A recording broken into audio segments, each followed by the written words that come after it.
Good afternoon, everybody. I'm Nola and it's the 23rd of January.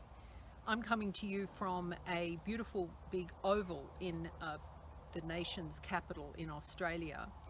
And whilst this is a heat wave weekend, it's a long weekend celebrating Australia Day, I really want you to absorb the fact that the landscape is quite dry. I'm luckily standing in the shade and it's around 6 p.m. Saturday evening. Today I've really thought a lot about what to talk about.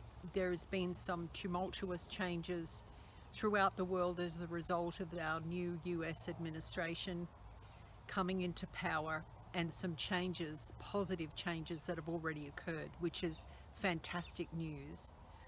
And I wanted to go back perhaps a decade or so and just reflect on what I wrote in the author's note when I first published No Boxing Allowed.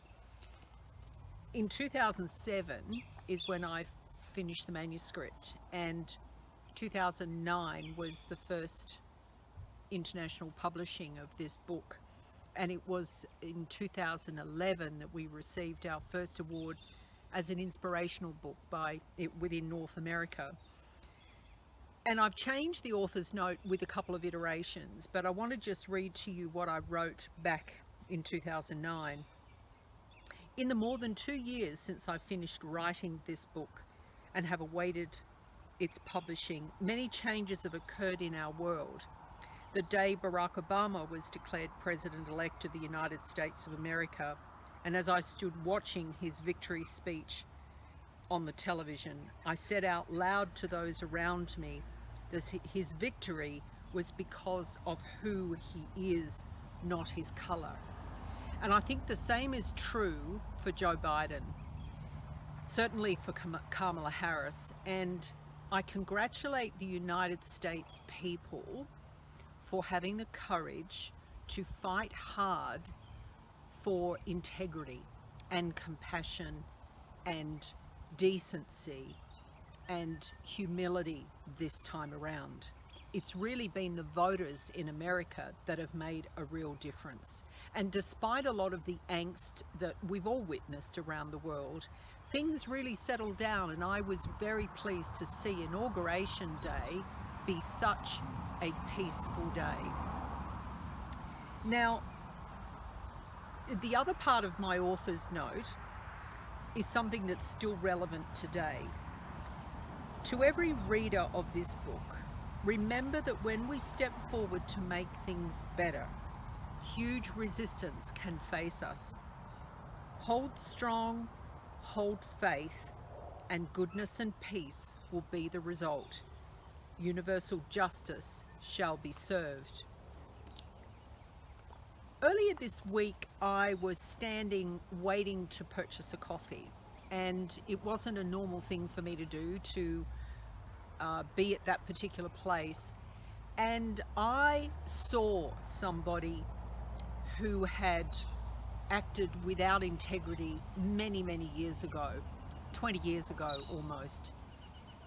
And when I saw that person, I immediately thought of the wrong that person had done. And so when you do or say something, you must be aware of the long-term impact of what you do or what you say.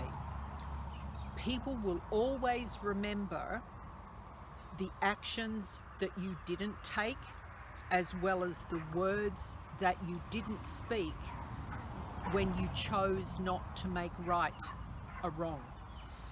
Whenever you do something wrong in life, there is always a chance to reverse the karmic influence of that. So it's important that you take responsibility for the karmic wrongs that you've done and restore universal justice. If you've lied to somebody, if you've misled somebody, if you have deflected where you should have allowed conversation, you need to make right the wrong. Because unless you do, your soul will never actually nurture itself and be able to step forward to the next level of maturity.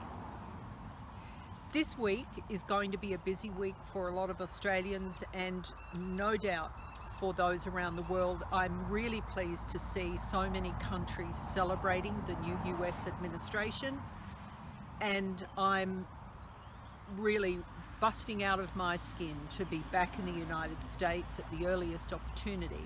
As soon as I have a chance to have the vaccine 2 times and be given the all clear, then I will be on a plane.